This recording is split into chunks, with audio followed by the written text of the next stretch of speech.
वक्त हो चला है खबरों का। रुक लेते हैं खबर की ओर। खबर दिल्ली से है, जहां पर राष्ट्रपति द्रौपदी मुर्मू ने वक्फ बिल को मंजूरी दी है। राष्ट्रपति ने वक्फ बिल पर हस्ताक्षर किए। संसद से पास बिल को राष्ट्रपति से अब मंजूरी मिल गई है। वक्फ संशोधन बिल 2025 जो है अब कानून बन चुका है। तो देखिए, लोकसभा से पास हुआ, फिर राज्यसभा से पास हुआ और अब ये बिल कानून बन चुका है। राष्ट्रपति द्रौपदी मुर्मू ने वक्फ बिल को मंजूरी दे दी है। बड़ी खबर हम आपको दिल्ली से बता रहे हैं। राष्ट्रपति ने वक्फ बिल पर हस्ताक्षर कर दिए, जिसको लेकर देखिए, अगर वक्फ बिल संशोधन की बात की जाए तो कई राज्यों में इसको लेकर प्रदर्शन किया जा रहा है। विपक्ष की तरफ से तमाम सवाल उठाए गए और अब बताया जा रहा है कि देखिए, ये जो बिल है अब कानून बन चुका है। संसद से पास बिल को राष्ट्रपति से मंजूरी मिली है, तो वक्फ संशोधन बिल 2025 कानून बना।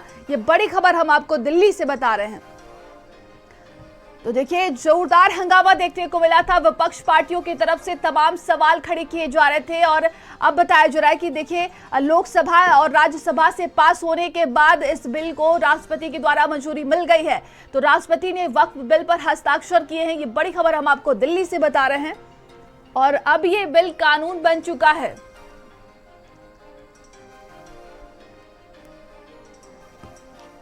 तो देखिए, वक्फ बिल संशोधन की बात करते हैं तो राज्यसभा से पास होने के बाद राष्ट्रपति द्रौपदी मुर्मू ने इस पर हस्ताक्षर कर दिए और अब ये बिल जो है कानून बन चुका है। लगातार देखा जा रहा था कि हमने देखा था जोरदार हंगामा देखने को मिला था, चाहे राज्यसभा में हो चाहे लोकसभा में हो। विपक्ष पार्टियों ने इसको लेकर जोरदार हंगामा किया और कई राज्यों में इसको लेकर विरोध प्रदर्शन भी किया जा रहा है। और ज्यादा जानकारी के साथ सहयोगी दीपक हमारे साथ जुड़ गए हैं। दीपक, अब देखिए, राष्ट्रपति द्रौपदी मुर्मू ने भी इस बिल पर हस्ताक्षर कर दिए। ये बिल अब कानून बन चुका है। जोरदार हंगामा देखने को मिला था दोनों ही सदनों में। जी बिल्कुल नंदिनी, बता दें आपको कि जब वक्फ संशोधन बिल कानून लोकसभा और राज्यसभा में पेश किया गया था तो लगातार वहां पे हंगामे देखने को मिले थे। जो विपक्ष के सांसद थे वो लगातार इसका मुकाबले करते हुए नजर आए थे, इसका विरोध करते हुए नजर आए थे। लेकिन लोकसभा में पास होने के बाद फिर राज्यसभा में भी पास हो गया और अब अंत में राष्ट्रपति की मंजूरी के बाद अब ये एक नया कानून बन चुका है। लगातार देखा गया था कि वक्फ संशोधन कानून को लेकर के जो पूरा जोरदार हंगामा सड़क से लेकर सदन तक देखने को मिल रहा था। कई राज्यों में सड़कों पर प्रदर्शन भी नजर आ रहे थे। लेकिन जिस तरह से वक्फ संशोधन बिल को लेकर के सरकार का जो पक्ष है वो हमने सदन के अंदर सुना था और सरकार अब एक नया कानून के तौर पे ये वक्फ संशोधन बिल अब तैयार हो चुका है, क्योंकि राष्ट्रपति की मंजूरी के बाद अब एक नया कानून बन गया।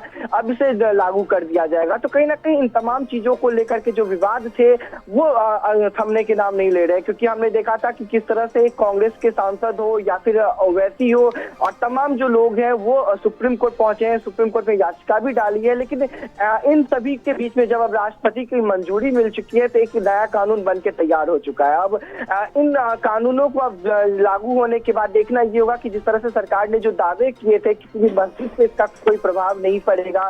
खास करके सबसे यदि विवाद रहा है वक्फ संपत्ति को लेकर के, वो सबसे ज्यादा चर्चा में रहा है। वहीं हमने उत्तर प्रदेश की यदि हम जिक्र करें नंदनी, तो योगी आदित्यनाथ ने जो कहा है कि तमाम जो वक्फ की जो अवैध संपत्ति है उसको जब्त की जाएगी। तो कहीं ना कहीं जो प्रक्रिया है वो पूरा हो चुका है। पहले लोकसभा में पास होना, फिर राज्यसभा में पास होना, उसके बाद राष्ट्रपति के हस्ताक्षर के बाद ये जो तमाम प्रक्रिया है उसके बाद ये एक नया कानून का रूप ले चुका है। लेकिन जिस तरह से लगातार देखा गया था 2024 में जब अगस्त में सदन के अंदर वक्फ संशोधन बिल को पेश किया गया था, विवाद छिड़ा था, जेपीसी का गठन हुआ था। जेपीसी के गठन होने के बाद फिर पूरी कमेटी बैठती है। 6 महीने तक जेपीसी की बैठक होने के बाद फिर जब बजट सत्र आता है और बजट सत्र के दौरान लोकसभा में राज्यसभा में बिल को पेश किया जाता है। देर रात तक 2-2 बजे तक लोकसभा में चर्चाएं चलती है, 4 बजे सुबह तक राज्यसभा में चर्चाएं चलती है और चर्चाएं होने के बाद जब दोनों सदनों में ये बिल पास होता है उसके बाद राष्ट्रपति का हस्ताक्षर होता है और एक नए कानून का रूप ले लेता है। तो कहीं ना कहीं तमाम प्रक्रिया पूरा हो चुका है और जो बीजेपी का चुनावी दावा था कि हम वक्फ संशोधन बिल लेकर के आएंगे और वो बिल बीजेपी की तरफ से लाया गया है और वो अब एक कानून का रूप ले लिया है। साथ ही हमने गृह मंत्री अमित शाह का भी बयान नंदिनी सुना था, जब उन्होंने सदन के अंदर एक बयान दिया था विपक्षी सांसदों को टारगेट करके उन्होंने कहा था कि आप अल्पसंख्यकों को भड़काने की कोशिश कर रहे हैं, क्योंकि जो वक्फ संशोधन बिल है वो गरीब दबे कुचले मुसलमानों के लिए है, क्योंकि जिस तरह से वक्फ की जो संपत्ति है वो चुनिंदा मुसलमानों के कब्जे में है, और उन कब्जों से चुरा करके जो गरीब मुसलमान है, जो दबे कुचले मुसलमान है, उनके लिए वो संपत्ति का यूज किया जाएगा। तो कहीं ना कहीं पक्ष विपक्ष के आरोप प्रत्यारोप के बीच में जब ये कानून अब तैयार हो चुकी है, लागू हो चुका है, तो सबसे महत्वपूर्ण इसमें ये रह जाता है कि सरकार का अगला कदम क्या हो जाता है। कई राज्यों में वक्फ की जो अवैध संपत्ति है,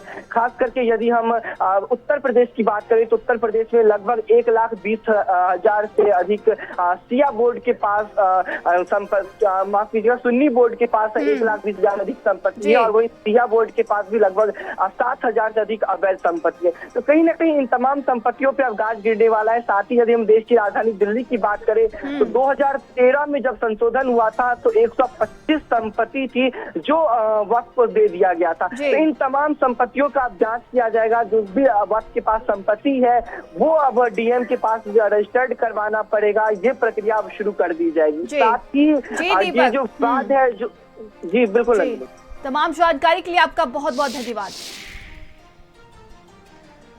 और आगे बढ़ते हैं, खबर गोरखपुर